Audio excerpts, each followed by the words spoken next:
Crosley Bendix, cultural reviewer and director of stylistic premonitions for the Universal Media Netweb, with today's Arts Review. Good hello, I'm Crosley Bendix, foremost cultural critic and director of stylistic premonitions for the Universal Media Netweb. And I've been pushed out here to satisfy your insatiable appetite for entertainment for just a little bit longer. Well, I hardly need to be pushed, but you do! My cultural review tonight will not needlessly stoop to criticize the performance you've been witnessing here tonight. I'm sure you don't need me to do that. But from under my new hat, I hear the words old hat coming to mind. And does my mind mind? No, it's way too late for that. Or anything else as far as so-called music is concerned.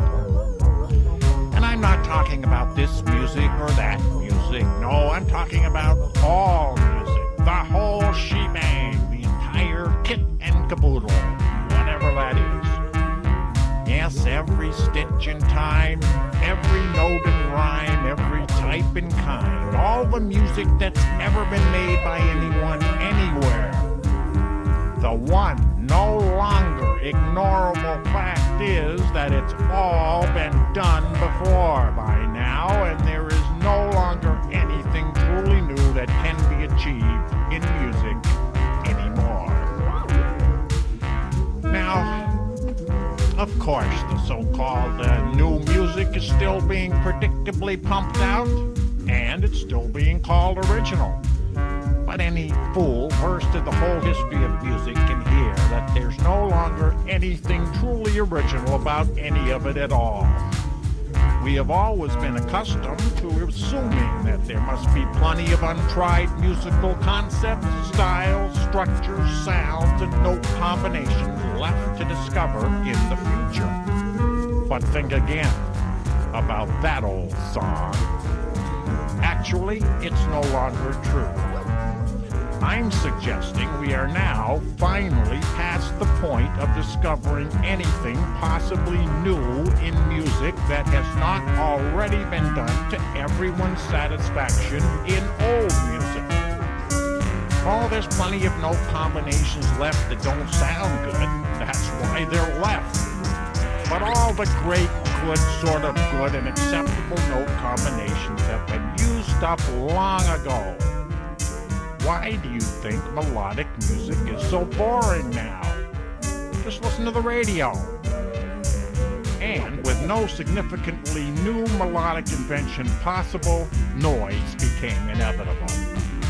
And by now, there are no new surprises possible there either.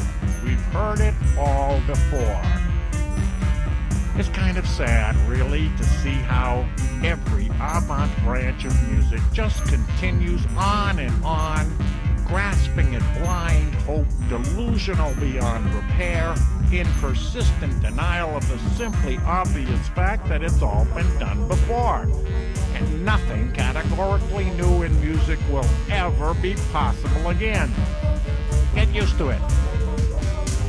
All possible types of musical concepts, compositional approaches, times, tempos, tones, timbres, arrangements, instrument usages, instrumental combinations, ambience, and even extra musical additions to music, not to mention Cage's silence, have already been tried and successfully accomplished in everything from the classical to today's avant-garde.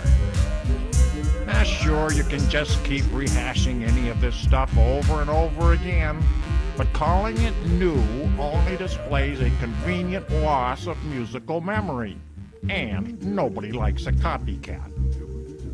At this late date in the nature of music, no new sprout of unique innovation will ever be possible again. We can only produce another familiar twig on another familiar branch of a familiar old tree. Or, to put it another way, the The tree of music is now so stuffed with birds that there are no new perches available. And down here, underneath this incessantly singing overpopulation, we listeners are being covered and smothered with all this redundant bird turd called music. You can't brush it off. At this point in musical evolution, as we all march hopelessly into a new century, there is only barely disguised backtracking down well-worn ruts in the trail of music. A been there, done that sound barrier now blocks all forward movement in musical invention, beyond which only dogs can hear. So, what's left? Nothing new, that's what. After spreading out into every conceivable theoretical sonic realm, as music obsessively did to death during the 20th century, it is now possible to declare that all music is now 100% in the business of recycling and reinterpretation forevermore. Now, for most people, this is not so bad. In fact, they hardly notice this is true or care if it is. Almost all music has always been about reinterpreting familiar musical elements, and most music has always been completely reminiscent of the music that preceded it. This is actually what most people seem to like about it.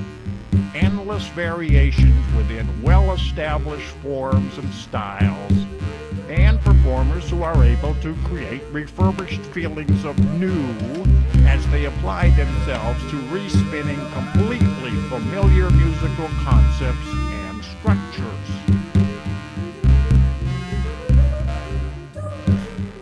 Oh, sticky, sticky pages. But for those among us who are interested in the potential for true, categorically new invention in the sonic arts, sorry, it's all used up, and we can now give up. That potential no longer exists. And one more thing. For those fringe music connoisseurs out there who might be gesturing wildly in protest, wishing to propose the incorporation of found sound in sampling and cut-up collage music as if that was something new, forget it. All that began back in the 1920s with electrical recording technologies, was already old when it became popularized with the new digital technologies in the 80s and 90s, and is now thoroughly entrenched in common musical practices. It, too, has nowhere new to go. Thoroughly? I don't know what's so funny about this. It's rather sad. Nowadays, all that sounds more or less the same, no matter who is doing it. Collage itself was a very early 20th century visual art technique, emerging a little later in music as the very last sonic refuge for the musically bored. It was a gambit in which the only